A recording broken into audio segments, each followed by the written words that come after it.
इसलिए हम सारे बच्चों से कहते हैं अपने लुक से ज्यादा बुक पर ध्यान देना। आपकी सफलता इतनी होनी चाहिए कि आपका दुश्मन भी कहे कि हमारे जान पहचान का यह इंसान है। लोकप्रिय शिक्षक खान सर युवाओं के लिए हमेशा प्रेरणा स्रोत रहे हैं और एक हॉस्पिटल के उद्घाटन समारोह में खान सर ने ऐसे अजब गजब शेर व शायरी के माध्यम से युवा वर्ग को एक मैसेज दिए हैं और उत्साहित करने का प्रयास किए हैं। तो इस वीडियो को देखने के बाद काफ़ी एक रोमांचक जोश और जुनून पैदा हो जाता है किसी भी काम को करने के लिए। तो आप भी खान सर का पूरा वीडियो देखिए, मज़ा आ जाएगा। बहुत बहुत धन्यवाद। महाबोधि अस्पताल के इस उद्घाटन समारोह पर हमारे मंच पर उपस्थित बिहार के राज्यपाल महामहिम आरिफ मोहम्मद खान से को तहे दिल से नमस्कार, धन्यवाद। और हम सौभाग्यशाली हैं जो ऐसे गौरवशाली व्यक्ति हमारे राज्य के राज्यपाल बन के आए। और श्री राजेश पांडे जी को बहुत बहुत धन्यवाद जो ऐसे क्षेत्र को एक इतना भव्य और भविष्य को देखते हुए एक अस्पताल दिया जो कि बहुत ज्यादा जरूरी है।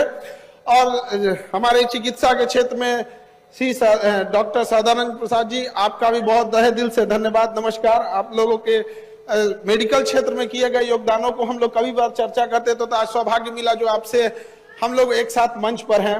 पूर्व मंत्री श्री शाहनवाज हुसैन जी, जब भी गया आते हैं तो आपके द्वारा दिया गया एयरपोर्ट सबको याद रहेगा यहाँ पर।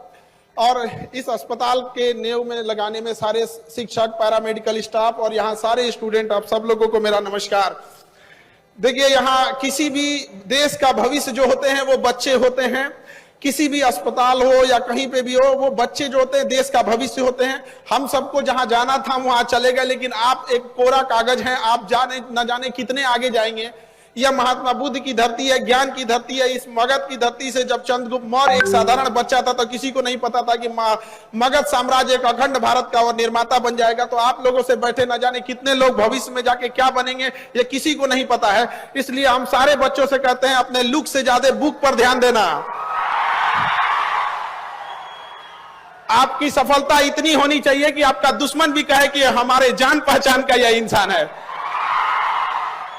आज ये उम्र है, सर झुका के पढ़ लीजिए, वादा है आपका जिला में सबसे ऊंचा सर आपका होगा। और जो माँ बाप से वादा किए हैं, जो समाज से वादा किए हैं, अपने आप से वादा किए हैं, उसे कभी पीछे मत हटिएगा। यदि आप वादा करते हैं एक्स अमाउंट की डिलीवरी का तो उससे 4 गुना वादा करके लौटाइए। समाज में याद रखिएगा कि लोग जब भी आप आगे बढ़ेंगे तो कुछ लोग आपको टांग खींचने वाले लिए आएंगे, निंदा करने वाले लिए आएंगे। यंग एज में बच्चे इस सब चीजों में भटक जाते हैं, कई बार आपके सामने समस्याएं आएंगी। तो इस सब चीजों को नहीं देखना है, क्योंकि देखिए याद रखिए सीता मैया को भी अग्नि परीक्षा देना था, तो हम और आपकी डेगची के मसाला है। तो याद रखिएगा, जब हम संघर्ष कर रहे होते हैं तो हम अकेले होते हैं, जब हम संघर्ष कर रहे होते हैं तो अकेले होते हैं, लेकिन जब सफलता हाथ लगती है तो पूरा कारवां हमारे पीछे हो रहा होता है। तो वह दिन जरूर लेके आइएगा और कामयाब जरूर होइएगा, क्योंकि आने वाले वक्त में लोग आपकी खैरियत नहीं आपकी हैसियत पूछने आएंगे और ये बहुत मतलबी है। याद रखिएगा, दुनिया कुछ लोग कहते हैं गोल है, कुछ जोयॉइड है, कुछ ये है वो है, दुनिया मतलबी है, याद रखिएगा आप। इसलिए बहुत जरूरी है कामयाब बनिए, लेकिन इस सबसे ज्यादा जरूरी है कामयाबी के साथ एक अच्छा इंसान बनना। एक ऐसा इंसान बनिए कि आपके बगल में गरीब से गरीब इंसान को, बैठा हुआ इंसान को एहसास ना हो कि वो गरीब है। अपने अंदर वो करुणा का भाव रखिए, क्योंकि याद रखिएगा जिस पेड़ पर ज्यादा फल लगते हैं वही पेड़ झुकता है। अपने आप को वैसा महसूस कीजिएगा कि आपसे कोई बात करके जाए तो कुछ सीख के जाए और भर रास्ते याद करके ऐसा थे। भविष्य में आप डॉक्टर बनेंगे और आपसे यही उम्मीद करते हैं कि आप लोग अपने, डॉक्टरी एक पेशा है। देखिए हॉस्पिटल चलाना है, मेडिकल इंडस्ट्री काफी महंगी है, मशीनरी जितनी महंगी है, MRI machine, CT scan machine, आप जब डॉक्टर बनेंगे तो ये चीजें आपको भी फेस करनी पड़ेगी। लेकिन हम इतना जरूर आपसे विनती करते हैं इस उद्घाटन समारोह पे कि आप अपने दिन भर में जितने मरीज देखते हैं उसमें 10% मरीज ऐसे देखिएगा वो इतने गरीब भी हो कि अगर कोई माता जी आंचर में पैसा बांध के लाई है, अगर 10 रुपया 20 रुपया भी है तो आप उतना ही इज्जत से इलाज कीजिएगा जितना एक अमीर का करते हैं। अगर आप लोग ये था, हम ये नहीं कह रहे कि आप 100, अगर आप 10% भी करते हैं तो हजारों की संख्या में ये हॉस्पिटल से बच्चे बनेंगे। वो 10% करके न जाने कितनी 10 साल के बाद एक ऐसी संख्या बढ़ जाएगी, न जाने कितने लोग, तब किसी गरीब के साथ ऐसा अन्याय नहीं होगा। याद रखिएगा, लोग कहते हैं कि बीमारियां बहुत खतरनाक हो गई है, कोरोना है, इबोला है, कैंसर है, इन सबसे खतरनाक बीमारी गरीबी हो गई है। गरीबी इतनी खराब है कि इंसान सबसे पहले, सिक्कों से ज्यादा तो रिश्तेदार गिर जाते हैं अगर गरीबी आती है जेब में। तो इसलिए आप उनका सहारा बनिएगा। हमेशा से क्रांति की धरती रही है बिहार, इस धरती को आप लोग को और आगे गौरवान्वित रहना है। हम लोग बिहार वाले हमेशा से अपने पूर्वजों के किए गए कारनामों को, उनके पूर्वजों के किए गए मेहनत को भुनाते आए हैं। हम बिहारी ये किए, शून्य का खोज किए। महात्मा बुद्ध यहां से आए, महात्मा बुद्ध, महात्मा गांधी, महावीर स्वामी। लेकिन अब वक्त आ गया है, अब आप कुछ करके दीजिए। कब तक हम अपने पूर्वजों का नाम लेते रहेंगे? ये युवा है आप लोग कर सकते हैं। तलवारों के साए पर इतिहास हमारा बनता है, जिस ओर जवानी चलती है उस ओर जमाना चलता है। तो युवा को कर्मठशील बनना चलेगा, लेकिन आजकल का युवा उठता है 1.5 GB डाटा खत्म करके सो जाता है। ऐसे युवा लोग को थोड़ा सावधान होने की जरूरत है। युवा अवस्था में समय की बर्बादी मतलब होता है अमृत से पांव धुलना।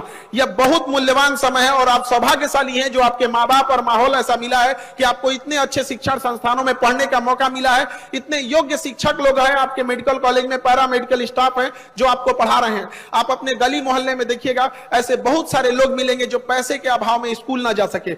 उनका इसका मतलब ये नहीं कि वो अभाव में है तो वो विद्वान नहीं है या वो आगे नहीं कर सकता है। तो आप इस चीज को ध्यान रखिएगा, यदि आपको किस्मत ने मौका दिया है तो इसका भरपूर उपयोग कीजिए और समाज को लौटाइए। एक बार जब डॉक्टर बन जाए तो अपने पैसे से अगर किसी एक गरीब को भी अगर आप पढ़ा सकते हैं, उसका जीवन बदल सकते हैं, तो कम से कम इतना तो रहेंगे कि ऊपर वाले से आंख में आंख मिला के देख सकते हैं कि एक गरीब को, जिसको नहीं पढ़ सकता था, हमने पढ़ाया है, यही एक ऐसा पुण्य किया है। तो कुछ ना कुछ तो ऐसा कीजिए। लाख बहाने मिलेंगे आपको असफलता के लिए, कोई एक बहाना बना लीजिए जिससे कि आप सफल हो सके। याद रखिएगा, आपके बूढ़े माँ बाप आपकी कामयाबी की राह देख रहे होंगे। कामयाबी का यह मतलब नहीं कि आप अपने लिए अट्टालिकाएं और महल बना लीजिए। कामयाबी का यह मतलब होता है कि आपके माँ बाप को भी गर्व महसूस हो कि ये मेरा बेटा है, ये मेरी बेटी है। और इस मेडिकल कॉलेज में हम ये जरूर कहना चाहते हैं कि लड़कियां आप लोग जरूर पढ़ाई कीजिए, और जब आप डॉक्टर बन जाइएगा तो उस समाज से भी पूछना चाहते हैं कि उस समाज को भी अपनी बहन बेटियों को जब बीमार पड़ती है तो लेडीज डॉक्टर घूमने लगते हैं, खोजने लगते हैं, जो वही समाज जिन्होंने महिलाओं की पढ़ाई का विरोध किया था। तो अब उन लोगों को भी सोचना चाहिए कि यदि महिला पढ़ेगी ही नहीं, जब डॉक्टर बनेगी ही नहीं, तो आपके घर की बहन बेटियों का इलाज कैसे करेगी? और महिलाओं लोगों को भी कहना चाहते हैं कि आप इतनी बुलंदी पर जाइए कि जो उंगलियां आपको पीछे गिराने के लिए उठी थी, कल जब आप अपने शहर और गांव मोहल्ले में जाएं तो आपको सैल्यूट करने के लिए उठे।